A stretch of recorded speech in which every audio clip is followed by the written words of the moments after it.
สวัสดีค่ะ The Dark Minute นาทีหลอน วันนี้จะพาคุณผู้ฟังย้อนกลับไปปี 1922 สู่คดีปริศนาแห่งฮินเทอร์ไคเฟกที่ยังคงหลอนผู้คนมาจนถึงทุกวันนี้ กลางป่าอันเงียบงันของเยอรมนี ที่บาวาเรีย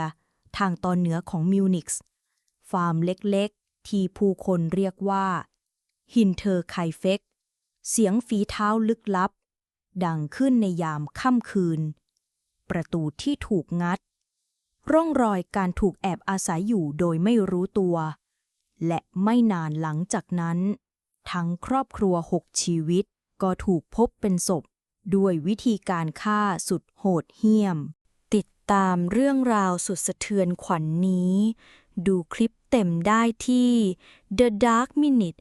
นาทีหลอนนะคะ